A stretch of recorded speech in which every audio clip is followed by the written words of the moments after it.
Барлық саяхатшыларға сәлем. Бұл Еркін Қазақ YouTube арнасы. Және де бүгін мен сіздермен бірге өзінің жаңа алған құралымен таныстырғым келеді. Бұл ұйықтайтын қап, спальный мешок, орысшасын айтқанда. Мен өзімнің бұрынғы осындай ұйықтайтын қапшығымды бір видеода көрсеткенмін. Ол Спортмастерден алған Outventure компаниясының қапшығы, оның комфорты плюс 15 па, плюс 20.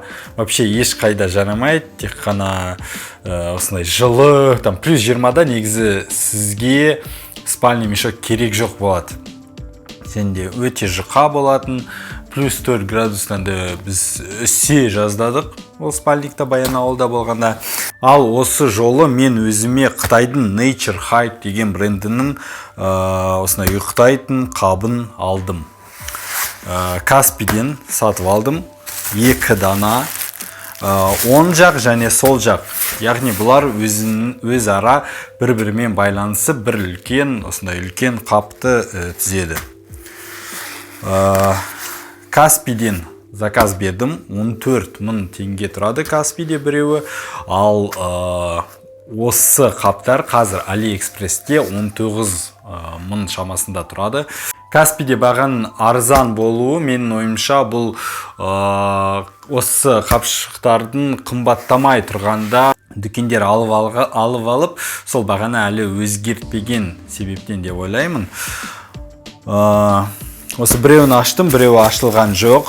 Қаңтардың 12-сі күні мен заказ бергем. Енді 18-сі күні үйге дейін курьер әкеп тұр. Не қарасақ, осындай үлкен қап. Nature Hike Outdoors U350 деп аталады. Осы U350 деген бұл ішіндегі жылытқыштың шаршы метрге салыстырғандағы салмағы есептеледі. Осы брендтің осы линейканың ішіндегі бұл ең жылы спальный мешок, ұйықтайтын қап. Осындай сыртқы қапта болды. Бұл компрессионды қап, яғни 4 жақтан осындай белбеулермен тартылады.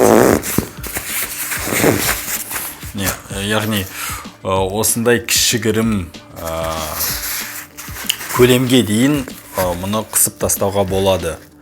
Бұның жалпы салмағы 1,7 килограмм, ауыр және габаритті негізі.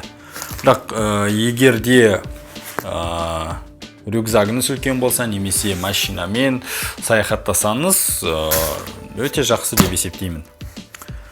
Яғни бұның параметрлеріне келетін болсақ, бұның комфортты температурасы плюс 1 градус, Каспийдің өзінде 0 градус деп тұр. Содан кейін төменгі температурасы минус 2 деп тұр қапшықтың өзінде. Жәндегі экстримді температура минус 13 градус. Экстримді температура дегеніміз бұл минус 13-те, мұнан ішінде үсіп қалмайсың деген сөз, бірақ та суық болады. Қаптар міне қоңыр түсті, үсті полистер, және ішіндегі осы жылытқыштың құрамы бойынша енді Cotton Hala Fiber деп тұр, бірақ аударғанда бұл жаңағы мақталы Hala Fiber дегеніміз бұл өзі негізі синтетикалық зат, полистерден жасалынатын, және мұнда бір табиғи жаңағы мақта болуына күмәнданам. Енді Hala Fiber синтетикалық зат, бұлай түріне жалпы бұлай ұстап қарағанда жылы сияқты, көлемді, бұл өлшемдері бойынша 190 да 75 дейді. Капюшоны бар, осында 2 тартқышы бар. Міне біреуі капюшонды тартып тастайды. Екіншісі міне ішіндегі тағы бір мойын деңгейіндегі белдеме бар, соны тартып тастайды. Бұл ұйықтайтын қапшықтың түрі жаңағы көрпе сияқты болады, яғни бұл толығымен ашылады, және де көрпе сияқты жай ғана жамылып ұйықтауға болады. Мінекей толығымен ашып тастадым. Іші осындай ақшыл түсті, сырты қоңыр, плащевка сияқты. Және де үйдегі кәдімгідей жамылатын көрпе сияқты қалың. Осымен енді точно тонбаймыз деп ойлаймын. Қазір екіншісін ашып, мынаны біріктіріп көрем. Мінекей мынау біреуінде L деп тұр, left, және алғашқысында R, right деп тұр. Яғни ашылатын замогы біреуінде оң жақтан, біреуінде сол жақтан. Екеуін біріктіру үшін оны менеджермен хабарласқан кезде дәлірек айту керек болады.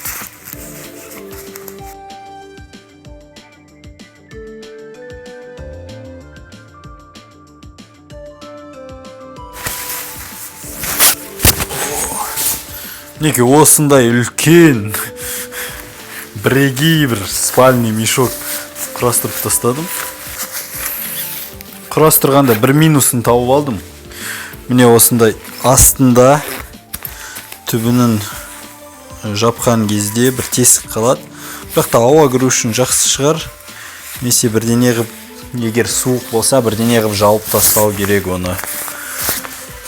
Бірақ та міне үлкен кәдімгідей, іші кең.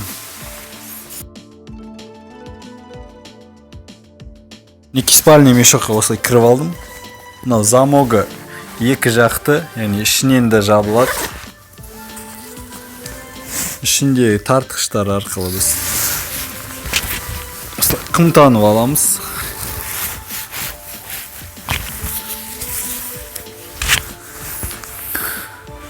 Мінекей.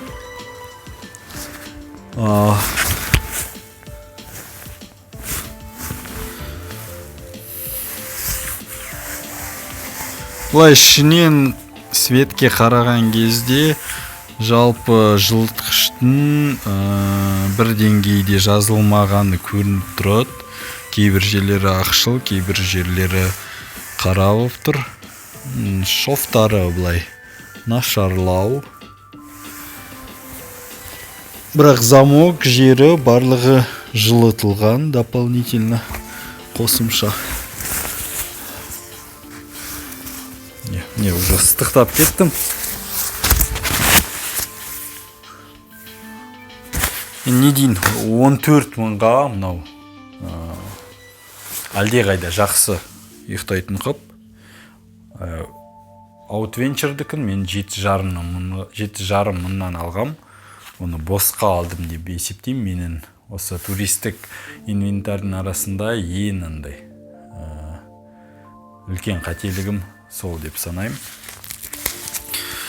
Енді болашақтағы саяхатта көреміз, сынаймыз.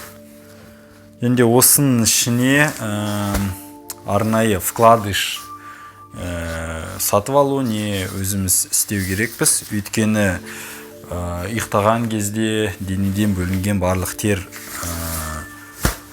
қапқа сіңеді, ал оны әр жуған сайын ол бірнеше градусқа өзінің жылытқыш қасиетін жоғалтады. Енді осындай өзімнің тәжірибемен бөлісіп жатырмын.